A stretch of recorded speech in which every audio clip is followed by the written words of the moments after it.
ყველანი რა თქმა უნდა ძალიან შეწუხებულები ვართ იმ მოვლენებით, რაც ეს მსოფლიოში ხდება.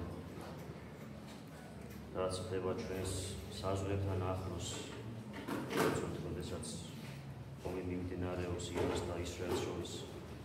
იმის გარჩევას რა თქმა უნდა ეხლა არ დავიწყებ, ვინ არის დამნაშავე ამ ომში, როდესაც ომი მიმდინარეობს ორივე მხარე დამნაშავე. როგორც ორ ადამიანს შორის, რომელიც ერთმანეთს ეკამათება, ეჩხუბება, ოდიშის მოხდას ასტილობს და ასტილობენ ერთმანეთში ურთიერთობა გამოასწორონ, ორივე მხარე დამნაშავე. ასეა ომის დროსაც, ორივე მხარე დამნაშავეა ამ შემთხვევაში. იღუპება უამრავი უდანაშაულო ადამიანები, რომლებიც შეიძლება საერთოდ შუაში არ არიან ამ პოლიტიკასთან. ჩვენი ქვეყანაც რა თქმა უნდა ძალიან დიდი საფრთხის ქვეშ არის და მართლაც უფრო მეტად გავაძლიეროთ ჩვენი სულიერი ცხოვრება, უფრო მეტი ვილოცოთ ჩვენი სამშობლოსთვის და რა თქმა უნდა ვილოცოთ იმისთვის, რომ მშვიდობა იყოს ჩვენს ქვეყანაში და მშვიდობა იყოს იმ ქვეყნებში, სადაც ომი მიმდინარეობს.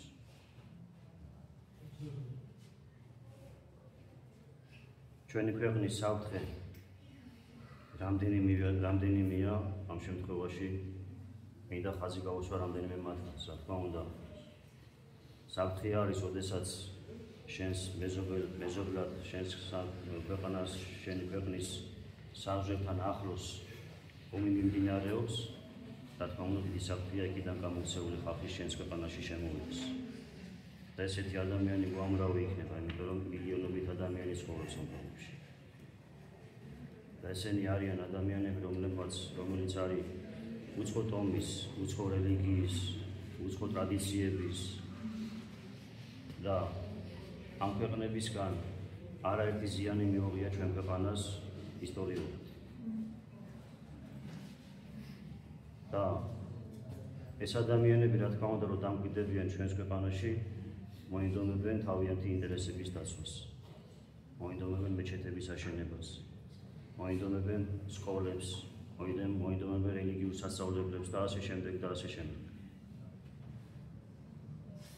ეს არის ძალიან დიდი საფრთხე ჩვენი ქვეყნისთვის და პირველ რიგში ალბათ ჩვენმა ხელისუფლებამ უნდა გააკეთოს იმისთვის ყველაფერი, რომ საქართველოში ეს ადამიანები არ შემოვიდნენ და ფეხი არ მოიკიდონ. მაგრამ ყველაზე დიდი საფრთხე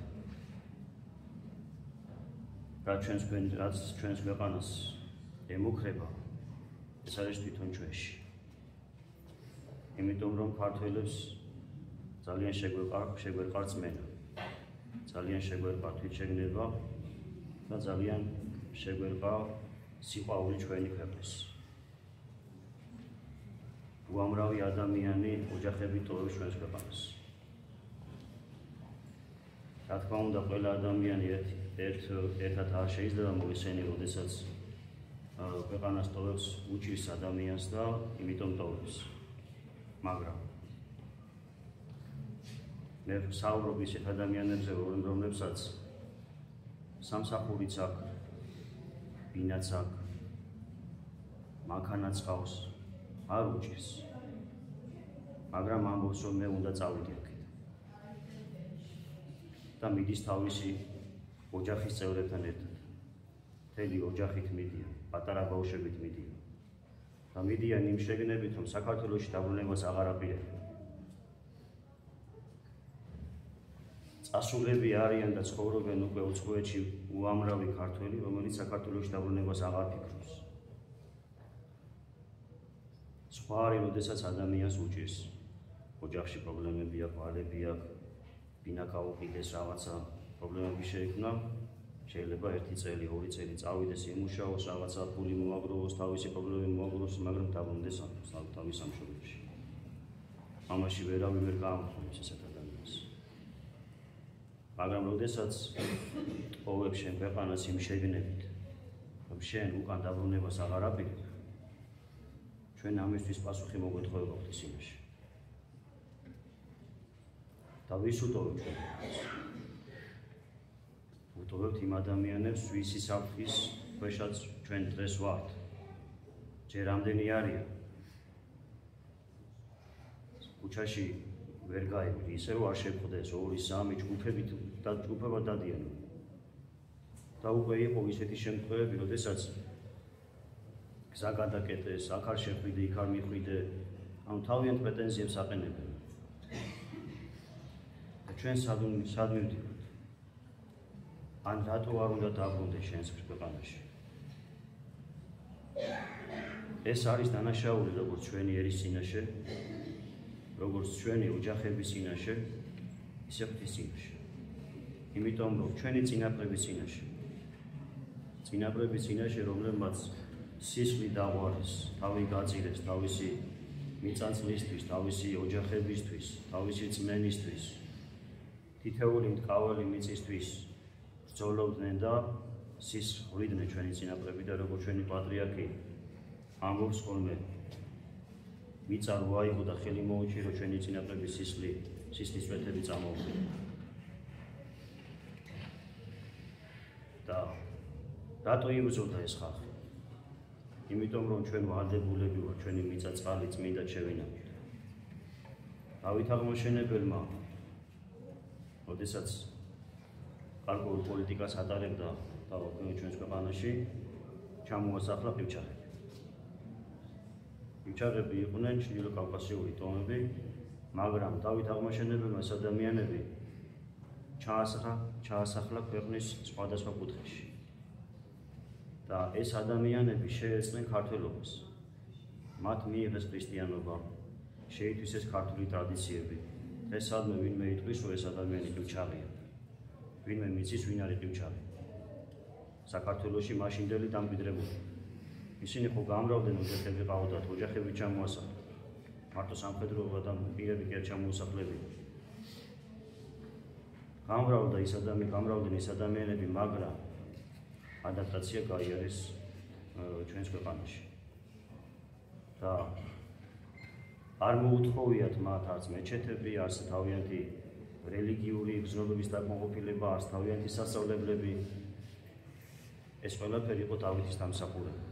დავითმა იმ შეგნებით ჩამოიყვანა ეს ხალხი საქართველოში, რომ ეს ყველაფერი მათ პრეტენზიები არ უნდა ქონოდათ. იმიტომ რომ იცოდა დავით აღმაშენებელმა, რომ ეს საფრთხე იქნებოდა ჩვენი ქვეყნისთვის. და დღეს რა ხდება? თუ ესეთი პოლიტიკა გატარდება და ვინმე შემოასახლებს და დაასახლებენ სხვადასხვა კუთხეში, თქვათ, მთაში, იქ სადაც თქვათ დაცილილია უკვე მოსახლეობისგან, იქ გაივლიან ადაპტაციას, იქ მიიღებენ იქაურ ტრადიციებს, მაგრამ ეს ყველაფერი ზღაპარია. ამის გაკეთება მათ არ უნდათ. მათ უნდათ რომ იმუშაონ მერიაში, იმუშაონ გამგეობაში, იმუშაონ ისეთ წარმოსადეგ თანამდებობებზე, რომ მათი უფლებები არ დაიღეს. და ეს არის სწორედ საფრთხის შემცველი. თორე ის რომ დამკვიდრდნენ და მიიღონ ქართული ტრადიციები, მიიღონ მართლმადიდებლობა, მიიღონ წესჩვეულებები ქართული და მათ არ ქონდეთ არანაირი პრეტენზია ქართულის წინააღმდეგ, არ ქონდეთ პრეტენზია რომ მათ მეჩეთები უნდა აუშენონ. ისედაც იმდენი მეჩეთია, კიდე მეჩეთები გვინდა. თუ ესეთი პრეტენზიები არ ექნებათ, მაგრამ ამას დაჭირდება რა თქმა უნდა დალაგებული პოლიტიკის განხორციელება. მაგრამ მათ აქვთ პრეტენზიები. ისინი მოდიან პრეტენზიებით. ისინი მოდიან დამკვიდრებისთვის ამ ქვეყანაში. და ადამიანები, ქართველები, რომლებიც შეგნებით ტოვებენ საქართველოს, რომ უკან აღარ უნდა დაბრუნდნენ, რომ აქ რა მინდა, ზოგი მთავრობაზეა განაწყენებული, ზოგი ვიღაცაზეა განაწყენებული, ზოგი ეკლესიაზეა განაწყენებული.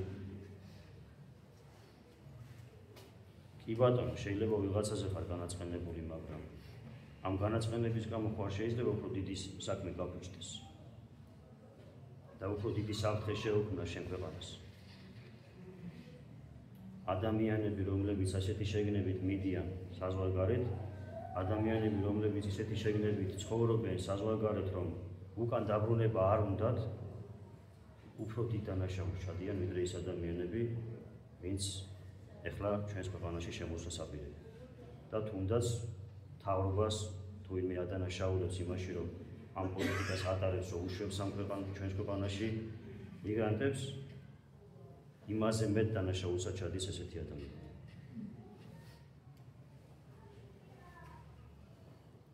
პატრიარქი სულ მოუწოდებს ჩვენს მიგრანტებს და მეც რა თქმა უნდა უერთდები პატრიარქის მოწოდებას და თხოვნა მაქვს თუ ვინმე უსმენს ახლა ამ ვიდეოს საზღვარგარეთ მყოფი ჩვენი თანამემამულეები, ვისაც უყვარს თავისი სამშობლო. ჩემი თხოვნა იქნება, რომ დაბრუნდით სამშობლოში. დაბრუნდით ჩვენს ქვეყანაში და ჩვენ თვითონ მივხედოთ ჩვენს ქვეყანას. თუნდაც გავიჭიროთ ცოტათი მაინც. აი რომ მოგვინდება დაბრუნება, უკვე ჩვენი ადგილი აქ აღარ იქნება, იმიტომ რომ მილიონობით უცხოელი დაიკავებს ჩვენს ადგილს. ამიტომ სანამ დრო არის, სანამ ჯერ კიდე არ შემოსულა უამრავი ადამიანი საქართველოში და ფეხი არ მოუკიდიათ მათ, დაუბრუნდით ჩვენ სამშობლოში და ერთად ვიბრძოლოთ ჩვენი ქვეყნისთვის.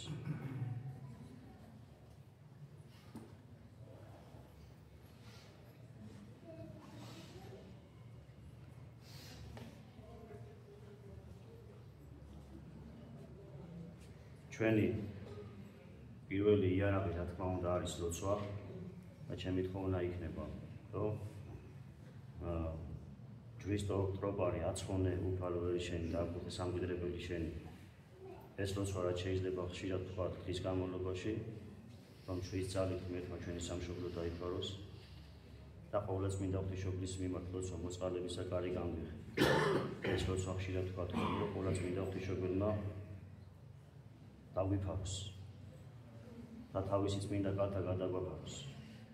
სტატისტიკა ჩატარდა ამ ბოლოს და ამ სტატისტიკას შეგნებულად არ აქვეყნებენ საჯაროდ. ქართველები ვართ უმცირესობაში. სხვადასხვა ეროვნების ადამიანები ერთად აღებული არიან უმრავლესობაში. რა თქმა უნდა, ცალ-ცალკე აღებული ქართველები უმრავლესობაში ვართ, მაგრამ ერთად აღებული სხვადასხვა ეროვნების ადამიანები ჩვენ უკვე ვართ უმცირესობაში, ისინი უკვე უმრავლესობაში არიან. და თუ ესე გაგრძელდა, უკვე შეიძლება რომელიმე ეროვნებამ გადაგვასწროს და ისინი აღმოჩნდნენ უმრავლესობაში. ნელ-ნელა გაქრება ესე ჩვენი ერი. არავინ არ იფიქროს, რომ ჩვენ ყოვლადწმინდა ღვთისმშობლის წილხვედრი ქვეყანა ვართ და არაფერი არ მოგიობრა. ყოვლადწმინდა ღვთისმშობლის წილხვედრილობა არის ძალიან დიდი პატივი, მაგრამ არის ამავე დროს ძალიან დიდი პასუხისმგებლობა. ღვთისმშობლის ფაროლობის ქვეშ იყო ბიზანტიის იმპერიაც, მაგრამ დღეს ბიზანტია არის ოსმალეთის იმპერია და კონსტანტინოპოლი არის სტამბოლი. ვინმე წარმოვიდგენდა, რომ მსოფლიო იმპერია ბიზანტია უდესმე აღარ იარსებებდა? ვინმე წარმოიდგენდა, რომ იქ მართლმადიდებლები აღარ იქნებოდნენ? კონსტანტინოპოლის პატრიარქს ეკუთვნის სტამბოლში ერთი პატარა უბანი და ერთი ტაძარი. და იმის უფლებაც არ აქვთ სასულიერო პირებს, რომ შემოსილებმა აიარონ ქუჩაში. ვინმე წარმოიდგენდა ამას ოდესმე, მაგრამ მოხდა ეს, იმიტომ რომ შესწოდა ბიზანტიის მოსახლეობამ, შესწოდა ბიზანტიის იმპერატორმა რწმენას უღალა და რომის პაპის ერთგულება და მეგობრობა არჩია ღმერთის ერთგულებას და რამდენიმე წელიწადში ვიცი ჩვენ რომ უნიას მოაწერა ხელი ბიზანტიის იმპერატორმა და რამდენიმე წელიწადში კონსტანტინოპოლი გახდა სტამბოლი. ესე მოხდება ჩვენ შემთხვევაშიც. თუ რა თქმა უნდა რწმენას დავყარდოთ, თუ რა თქმა უნდა სიყვარულს დავყარდოთ ჩვენი ქვეყნისას და ჩვენი წინაპრებისას და ჩვენი ტრადიციებისას. ამიტომ ძალიან ბევრი როცა გჭირდება, რომ ღმერთმა დაიფაროს და ყოვლადწმინდა ღვთისმშობელმა დაიფაროს ჩვენი სამშობლო. ღმერთმა დაგლოცოთ და